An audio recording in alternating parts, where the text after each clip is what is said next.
Welcome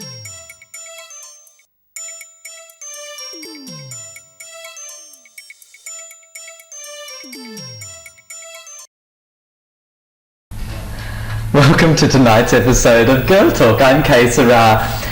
Tonight we have some very special guests in our studio. They're two members of a group called Lesbians and Gays for Reconciliation. I want to get your names right. We do this every week. Bruce and Marian. Marian. Welcome to Girl Talk. Okay. Welcome.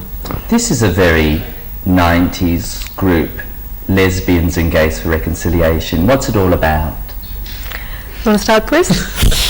Well, basically it's for lesbians and gay men and transgender and bisexuals, anybody who identifies as queer, to I suppose take a stand on Indigenous issues and rights.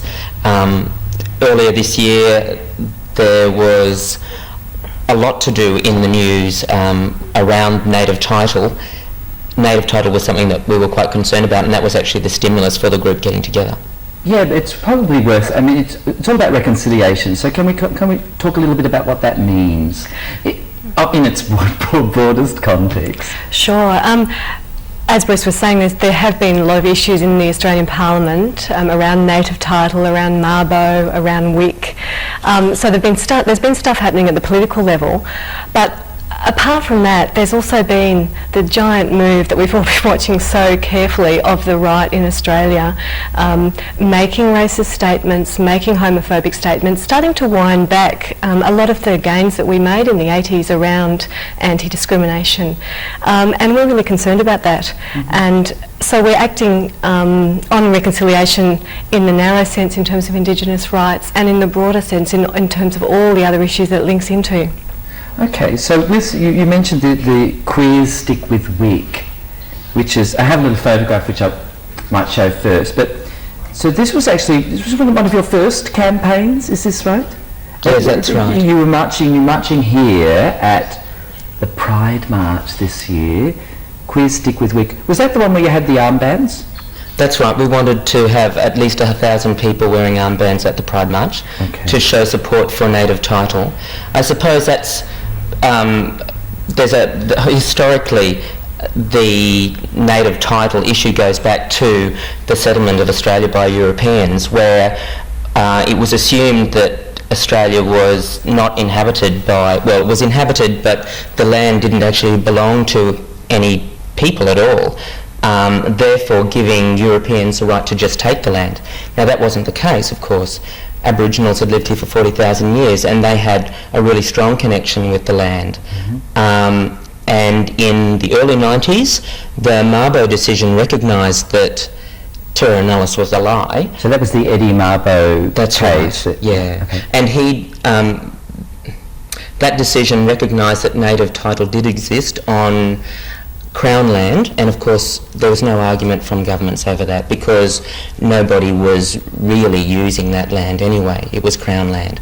But the decision, which recognised native title, declared that Aboriginals had some right to pastoral lease land as well, and that's where there was a problem because mining groups and pastoralists felt really threatened by that decision. They felt that their rights over the land were going to be taken away. So, so that was the decision back in 93, and now, well, this year... Now we've got the 10-point plan thing, which is that's a Liberal government initiative, and it's actually law now, the 10-point plan. That's a very sad backward step because although the gains of Aboriginal people under native title legislation were limited, this winds them back even further, and now there are really, really strict conditions about Aboriginal people being allowed to negotiate over the use of their own land, and it's going to be almost impossible for them to do that.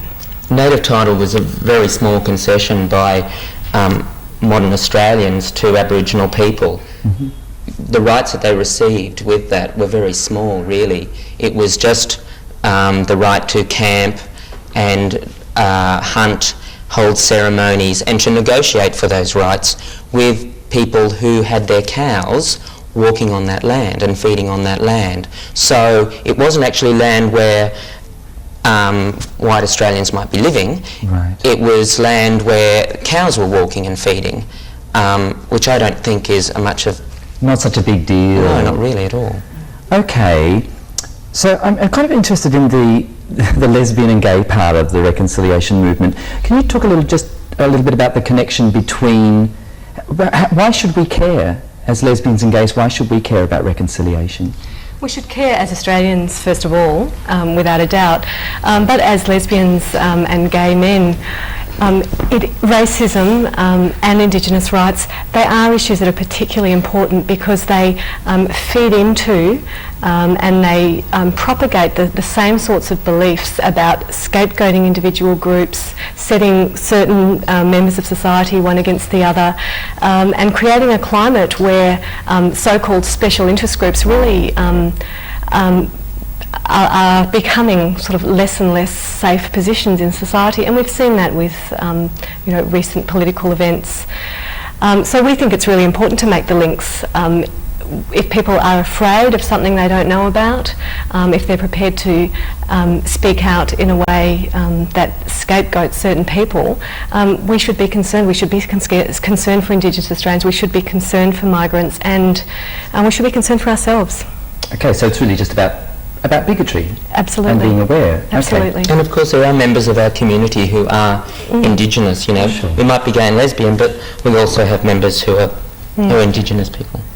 There was recently a campaign. We have to plug your event before we go, because we've got a couple of minutes left, but I just wanted to talk about there was a little action that you all went up to. Where did you go? To the people that initially used to live in the land? Wurundjeri people. Okay. And they have what are they called? Wurundjeri people. Wurundjeri. And they were the people who originally lived in the area which is now Melbourne. And there is some land near Healesville which has been given back to them to some extent. I don't think they actually own the land. I think they're just allowed to take control of it for a couple of years, and those people invited Lesbians and Gays for Reconciliation to stay up there as a reconciliation weekend. And you all went up? We were the first group ever up there, so you had 25 city puffs and dykes camping out overnight. I can't imagine. It was fantastic. Did you miss the modern conveniences just a little bit? We struggled. Okay. It was a great weekend. It was a fantastic. Now, Black Featherette is a fundraiser that's coming up. That's right, and that's to fund our next campaign. Yeah. There's got a poster on the wall which we're going to look at. And it's a wonderful event. Can I say where it is? Yes, at the Prince of Wales. Oh, it's at the Prince of Wales, and it stars Vicar and Linda Bull and Ruby Hunter and Blackfire, Brolga Boys, Lisa Belair, Clinton Nain and Ivan Davis, hosted by Maud Davey and Charmaine Clark. You'll be greeted at the door. Featherettes will look after you at the night. Free cocktails. Yep, complimentary cocktail. And what date is it? Glamorous. 16th, 5th? No, 3rd of September. It's a Thursday night. All proceeds to Lesbians and Gays for Reconciliation. $2 off if you come feather accessorised. It's a bargain price anyway, 20 and 16 concession, or $2 for pre-sale. 3rd of September at the Prince of Wales for Black Featherette, which is That's right. Which is a fundraiser for Lesbians and Gays for Reconciliation. We've run out of time. Oh my goodness! Thank you so much for coming in. Thank you. And go everybody, go.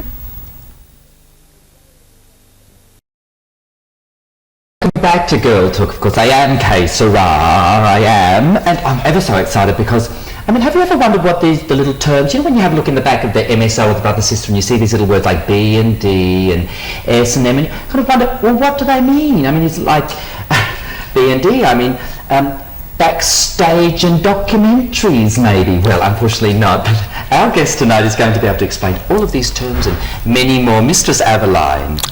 No stranger to Bent TV. No, not at all. Episode. Thank you very much. Of course, apart from the fact that you always look absolutely stunning, how do you go about describing yourself? I describe myself as a lifestyle dyke S&M B&D mistress. Gosh, do you have little letters to do that, or Yes, is it? instead of having the BA or anything else, I have the SM and B&D ones after my name. kind of like credentials. Absolutely. What does B&D mean? B&D stands for bondage and discipline. So bondage is tying someone up, restraining them, and discipline is anything from a light hand spanking all the way up to a good old-fashioned caning. So now this is very, very interesting. So there are actually people in the world who like being tied up. Absolutely. Anything that we do in the leather community, which is just the name that we sort of call ourselves, is done on the grounds of safe, sane and consensual. And they're the three factors that have to be adhered to. If the person's not asking for it, if they don't consent to it, then that's abuse. And that's not what we're after. Okay. A consensual, very Consensual is very word important, here. as well as the safe and the sane as well.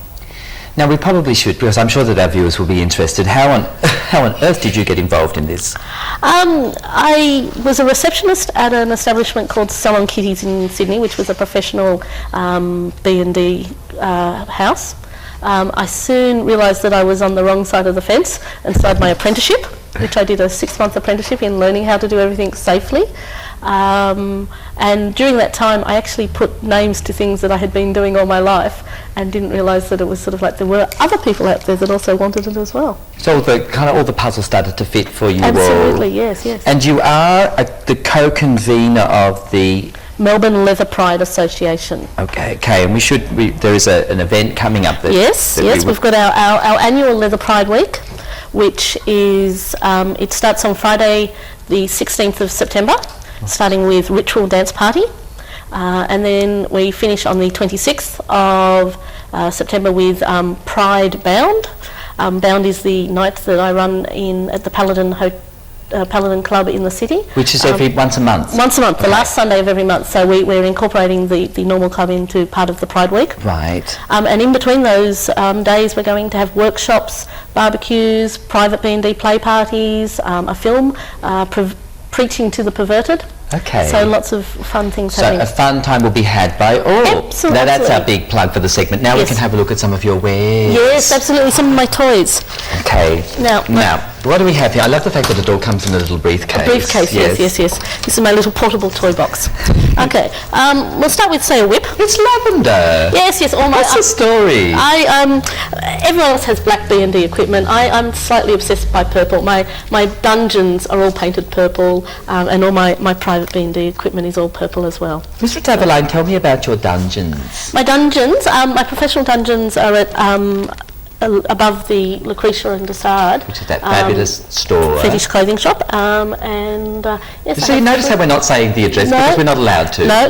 Very good for Channel 31, aren't we, Veronica? And above there I have 3 fully equipped dungeons. Do you? Yes, They can all go there. Now, what does this little thing here do? It looks like a little dolly. It's not though. No, it's not. It's a whip. It's a whip. Yeah, so you can. Oh, I say. Yeah, and it's made of here. And it's made of. Just in. Oh, that actually feels quite good, doesn't it? Oh, it's very light. I think I might blush. Oh. No, it's actually made of suede leather. Suede. It's nice and light. It wouldn't hurt. This is a very light one to start with. Okay. Then we have a heavier one. And then we go to more heavy duty. Ones. Then we also have. Because people might be at different levels. So you also start light. You don't go full on too much because then you'd be doing damage. You warm the muscles up and get it all going happening. We have. Because you want the juices to start rising. Get the feeling sort of happening. Getting cuffs. So they go around the wrists, and these ones go around the ankle. How do these ones work here? Yeah, around the wrists. So those would go around like that. Yep. See, very, very beautiful. Clashes with the red, but that's never mind. Probably shouldn't have worn red. And then these ones were for the ankle because they're slightly bigger. Okay, so now when you've got this is actually we were talking earlier. This is quite important because it means that you're not going to when somebody's have these on.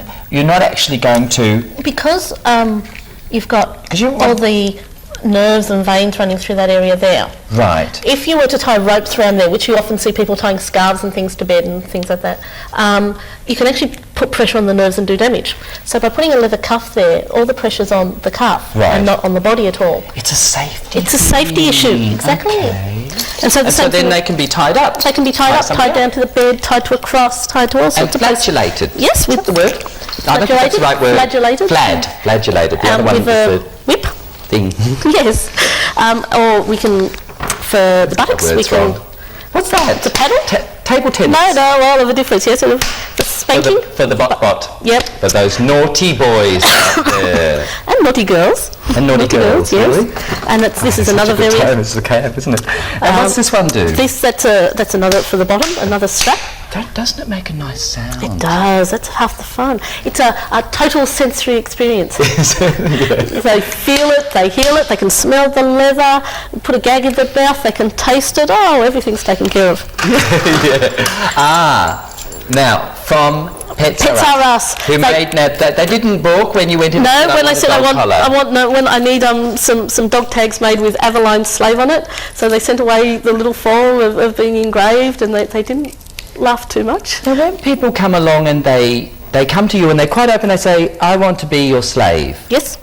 And then you sign a little contract so that you know what to do? In the professional ones, no. So prenuptial contract? We negotiate. All Negotiate, yes. But I actually have my own personal slave that signed a 3-month contract, handing themselves over to me for 3 months on set agreements that I wouldn't affect their career, I wouldn't do anything to harm them permanently. Yes. And other than that, they're mine for 3 months if I, in the way that I choose to use it. Yes. No, all very consensual. Totally consensual.